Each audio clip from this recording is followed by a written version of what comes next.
যেদিন যখন যেখানে বেরোবো ভাবি ঠিক তখনই বৃষ্টি হয়, বৃষ্টির সাথে শত্রুতা আছে, এরকম কথাই আর কি আমাকে প্রত্যেক রবিবারে শুনতে হয়। রবিবারে অ্যাকচুয়ালি বেরোনো ডেট থাকে, এবার স্বাভাবিকভাবে সেই টাইমে বৃষ্টি হলে কারোরই ভালো লাগবে না। আমার পার্সোনালি ভালো লাগে, কিন্তু সেদিনকে বসেছিলাম যে বৃষ্টি হচ্ছে, টাইম হয়ে যাচ্ছে, বাট বৃষ্টি কমছে না। বাট আলটিমেটলি বেরোনোর পরও ওয়েদারটা এত সুন্দর লেগে গেছিলো যে বৃষ্টির ওপর থেকে রাগ ডাক সব চলে গেছে। তো ভীষণ সুন্দর ছিল সত্যি করে। আমার মানে আমি রাস্তায় বেরোলে আমি রাস্তা দেখতে দেখতেই যাই আর কি, রাস্তা ওয়েদার এই সমস্ত দেখতে দেখতে আমার বেশ ভালো লাগে আর কি, ফিল নিতে ভালো লাগে। তো এখানে গিয়ে আমার সবথেকে ইম্পর্টেন্ট কাজ যেটা, সেটা হচ্ছে আমার হেলমেট খুলতে হবে। হেলমেট ইউজ করা অবশ্যই উচিত, কিন্তু আমার হেলমেট আর কি পরতে ভালো লাগে না। এখানে আমি দেখছিলাম যে আমার টাকটা আসলে বেরিয়ে যাচ্ছে। যাই হোক, এখানে গিয়েছিলাম চা খেতে।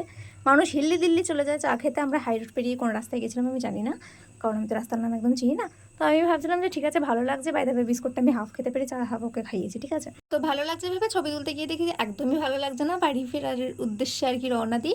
আর এই ভিডিওটা করার সময় রিয়েলাইজ করি আমার ফোনে ভালো ভিডিও হয়, মানে 1 বছর পর আমি আর কি এক্সপেরিমেন্ট করছিলাম ব্রাইটনেস কমিয়ে বাড়িয়ে রাতে আর কি। তো আমি দেখলাম যে না, আমার ফোনে ভালো ভিডিও হয়, তো ডবল করে খুশি হয়ে গেছিলাম 1 বছর পর। তো বাড়ি ফেরার সময় আর কি তিনজনের সাথে রাস্তায় দেখা, আমি বাড়ি নিয়ে যেতে পারিনি কারণ আমাকে তাহলে বাড়ি থেকে তাড়িয়ে দেওয়া হতো।